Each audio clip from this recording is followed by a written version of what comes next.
Nabi pernah ditanya dalam sebuah hadis yang sahih. Nabi ditanya, apa kata sahabat kepada Nabi, ayul kasab atyabu indallah. Apakah usaha, pekerjaan atau profesi yang paling dicintai oleh Allah? Apa pekerjaan yang paling baik, yang paling dicintai oleh Allah? Kata Nabi ada dua.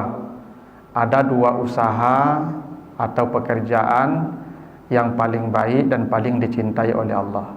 Satu, amalur rajuli biyadihi. Seseorang bekerja menggunakan tangannya sendiri.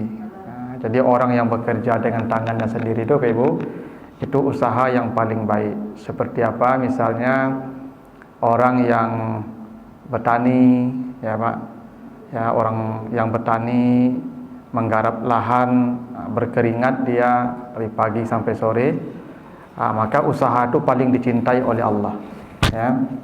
Atau orang yang kerja sebagai tukang, Pak, ya, tukang bangunan segala macam, itu juga bahagian pekerjaan yang paling dicintai oleh Allah. Atau ya ada orang yang menggali parit itu, Pak, ya, menggali peralon itu, ya, lubang-lubang itu untuk mengalirkan air itu juga pekerjaan yang paling dicintai oleh Allah. Jadi pekerjaan yang menggunakan tangan sendiri. Karena ada orang bekerja tidak menggunakan tangannya, Pak, ya. Ada orang bekerja batuk-batuk saja, Pak. Ya kan, sabatuk dapat piti jadi mandornya. Jadi mandor, jadi pengawas, itu. Ya, itu bukan bekerja menggunakan tangan namanya itu, Pak. Nah, yang kedua kata Nabi yang paling dicintai Allah, kullu bai'in mabrur, semua perdagangan yang baik. Jadi pedagang-pedagang yang baik itu, Pak Ibu, itu sangat dicintai oleh Allah. Karena itu pernah suatu kali, Bapak Ibu, ya, ketika Nabi dengan para sahabat hendak pergi perang, lalu ada seseorang yang lewat yang badannya kekar, tidak ikut perang. Bisik-bisik sahabat, andai orang ini ikut perang bersama kita, tentu pahalanya sangat besar, karena badannya besar, mungkin banyak musuh yang bisa dia bunuh. Tapi kata Nabi begini, andai dia pergi ke pasar untuk berdagang, memenuhi kebutuhan anak istrinya, maka nilai dia berdagang itu sama dengan berperang di jalan Allah. Itu buktinya berdagang itu adalah pekerjaan yang paling dicintai oleh Allah, bahkan sama dengan berperang di jalan Allah, kalau dia menjalankan aktivitas dagangnya secara baik sesuai syariat. Tapi kalau tidak, ancaman Allah dalam Al-Quran itu kan kata Allah, wailun lil mutaffifin, ya, neraka yang paling bawah para pedagang, Bapak Ibu. Jadi neraka yang paling bawah kelak itu salah satunya yang menghuni itu para pedagang. Allazina idza qalu 'alan nas yastawfun, ya, wa idza qalu aw wazanuhum yukhsirun. Jadi pedagang yang tidak menjalankan aktivitas dagangnya secara baik sesuai syariat, maka nerakanya yang paling bawah nanti kelak di akhirat. Nah, karena itulah aktivitas dagang ini diatur sedemikian rupa agar dia, ya, menjadi pekerjaan yang paling dicintai oleh Allah dan yang paling baik. Nah, karena itu kita akan lihat, ya, beberapa hadis Nabi yang terkait dengan perdagangan ini. Pertama, hadis dari Jabir, hadis riwayat Bukhari Muslim. Kata Nabi, innallaha harrama bai'al khamri wal maitati wal khinziri wal asnami. Nah, jadi kalau bahasanya haram berarti tidak ada lagi perlu diskusi, jangan bertanya lagi kenapa, tinggalkan saja. Kata Nabi, sesungguhnya Allah mengharamkan jual beli khamar, bangkai, babi, dan patung. Jadi ada 4 objek yang haram diperjualbelikan. Satu, khamar. Khamar itu semua yang merusak akal. Bukan hanya minuman, bisa juga bentuknya tablet, bisa juga bentuknya cairan.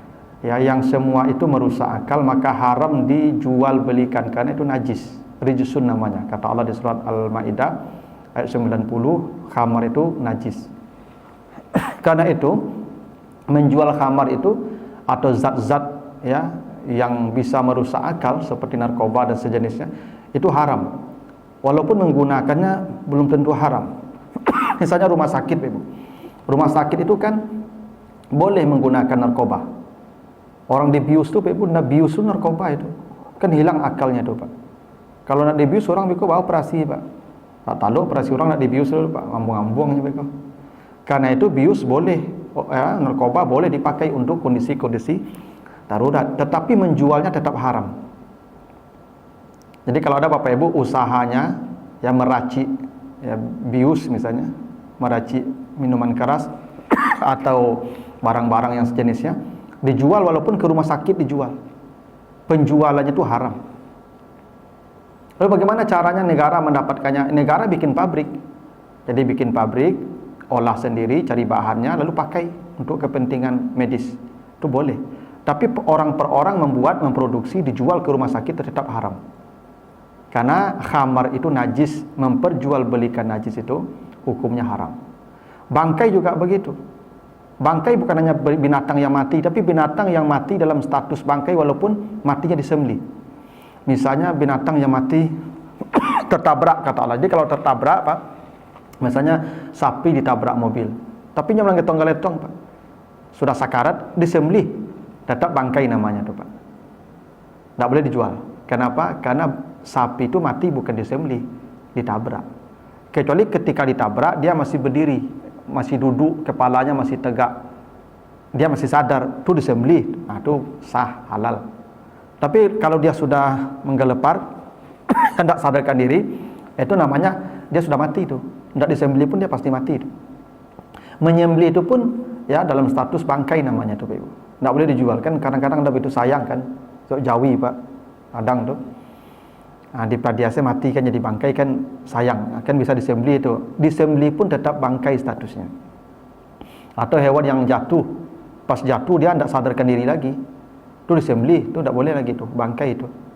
Kecuali dia jatuh lalu dia bangun walaupun tidak bisa berdiri, tapi dia tidur saja, tapi kepalanya tegak, dia masih sadar, nah, itu boleh disembelih, boleh dimakan, boleh dijual. Jadi semua bangkai, apakah hewan yang mati karena tidak disembelih ataupun karena disembelih tapi dalam status yang sudah tidak lagi mati karena disembelih, maka hewan yang begitu bangkai dan tidak boleh diperjualbelikan, haram. Begitu juga babi. Ini kalau babi semua unsurnya dari mulai bulunya sampai tulang-tulangnya haram diperjualbelikan.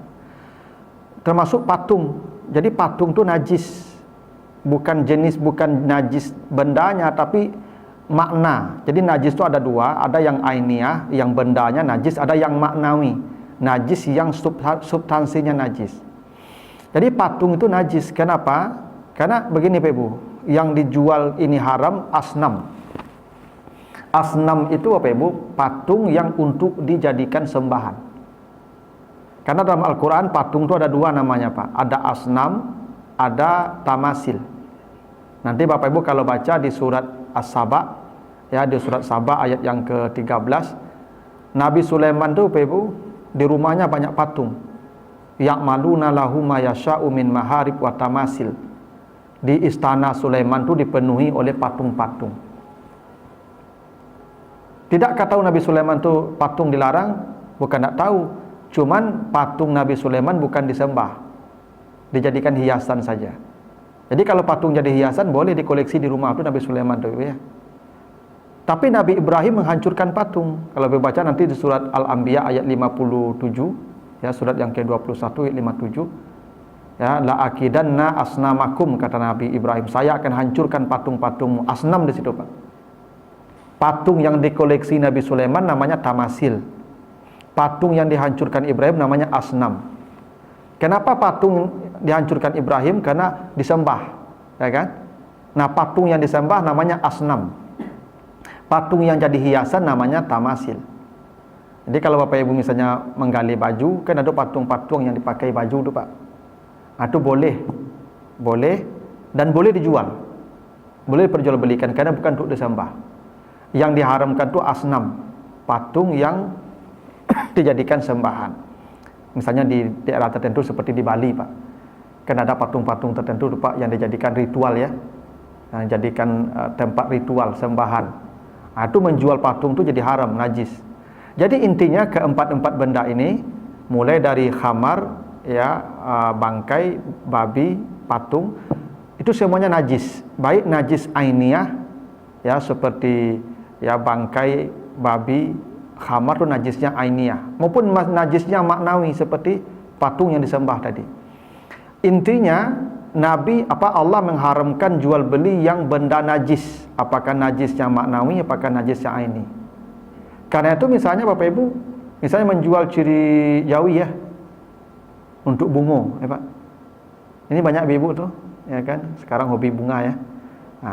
Itu dibeli kotoran sapi, kotoran kambing, kotoran bebek atau itik atau ayam. Itu tidak boleh. Haram hukumnya. Haram hukumnya, menjualnya haram, membelinya haram.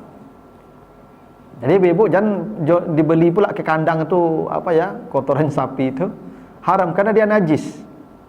Semua jual beli yang benda najis hukumnya haram. Ibu cok yang Bali, cok Jawi ya. Ya. Minta boleh Pak. Ya minta, memang diminta. Yang haram dijual, dibeli. Ibu minta saya ke kandang tuh. Oh, enggak dapet, kalau enggak dapet enggak usah pakai cik kandang tuh. Ya, tak? Kalau sudah jadi pupuk, itu sudah diolah dengan cair dengan yang lain. Ada campuran tanah, ada dadak kasar, ya nak. Itu sudah diolah dan dicampur. Ada campuran itu namanya pupuk. Kalau namanya pupuk, boleh. Yang tak boleh itu yang keluar dari pembuangannya itu, lalu ditampuang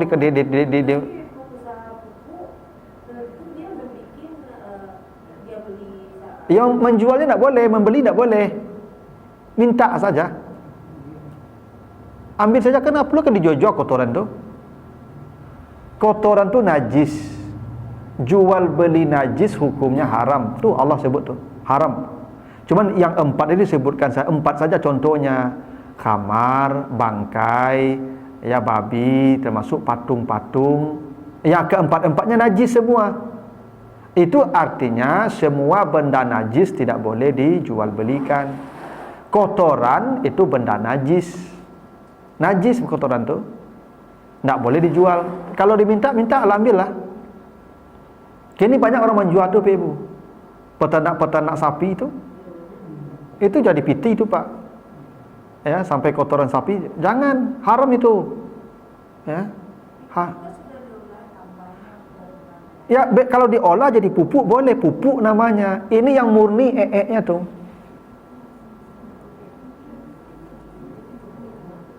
Kalau sudah diolah dengan campuran-campuran tertentu, itu namanya tidak lagi kotoran.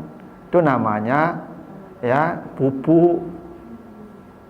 Yang tak boleh itu namanya kotoran hewan. Najis. Ya, najis. Tapi kalau sudah dicampur tanah, dia status najis jadi hilang.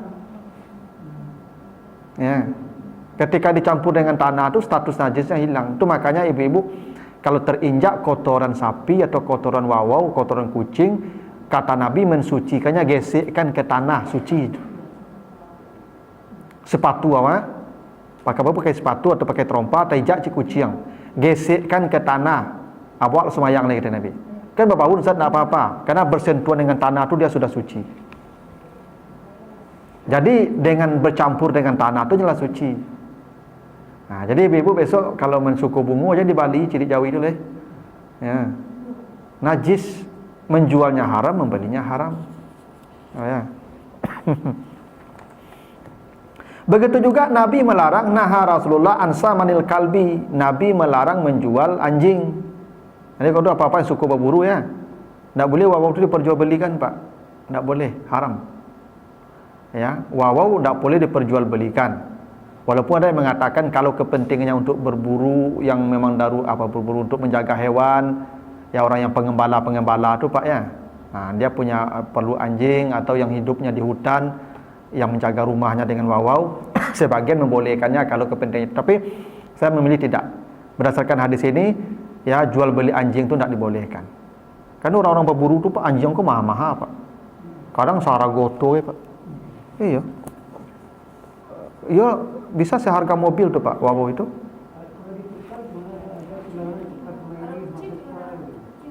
Kalau kucing haram juga. Iya. Nih hadis Nabi. Hadis riwayat Muslim. Sa'altu Jabiran an samanis sinnauri wal kalbi faqala rajasan Nabi an zalika. Ya. Saya bertanya kepada Jabir tentang bagaimana hukum menjual kucing. Kata Jabir, Nabi melarangnya. Jadi kucing tak boleh perjualbelikan. Minta aja. Kini kan banyak orang menjual kucing apa Angora. Ya nak mau dia tak usah pakai kucing. Masalahnya ibu tak kucing. Ya tak usah pakai kucing. Kalau tak pakai kucing ibu apa masalahnya? Ha? Ya kok dia aginya dah bahala. Ya nak boleh tu ibu bali. Atau kalau mau ibu, jangan dibeli, ganti pembiayaan. Tu boleh. Pak, ambo kalau beranak kucing pak besok ambo minta siku, ya minta. Nanti biayanya ambo ganti. Mulai kelahirannya, makannya selama ambo apa pelihara nanti ambo ganti. Memang penggantian biaya saja. Kalau jual beli kan keuntungan. Beda apa ya penggantian dengan jual beli kan? Kalau jual beli itu kan keuntungan. Kalau ini penggantian, ya ganti saja. Maka hitung pak, biar melahirkannya bara dulu dokternya di bayi, ya dagingnya bara, tabi deknya, ikannya bara, makan deknya, nasinya bara, hitunglah. Tapi akadnya minta bu kucing pak ya, besok bu ganti biayanya. Tapi kalau bara kucing pak jual 2 juta, itu jual beli namanya akadnya, haram. Anjing haram sudah pasti, anjing haram. Kalau ditukar tak apa-apa. Apa tukar anjing, tapi tukar tu yang sejenis lah pak. Bu? Yang menjualnya, yang membelinya sama berdosa. Maka kucing tu tak usah ibu penjual belikan, minta saja. Oh tak mau bagi dosa, tak mau bagi dosa berkucing. Memang tak berkucing apa salahnya? Kecuali mati ada berkucing, pakai kucing tu. Ya balilah. Tapi kalau tak ada masalah berkucing tu tagih nama tu. Ya. Lah jadi dilarang membali berjual bali je. Minta nak apa-apa, penggantian biaya boleh. Wah begitu je. Pak, minta bu anjing pak ya. Bara biaya yang tak pakai deknya sejaknya lahir lu, tonglah piko berganti. Itu boleh. Ya ndak ni ndak usah berkucing ibu. Ya, kan nak berkucing tak ada masalahnya lah. Itu kan hobi saja tu. Ya, bukan kebutuhan kucing tu. Kan nak kebutuhan kucing dia tu, hobi tu. Ya tu makanya tak usah. Karena Nabi sudah larang.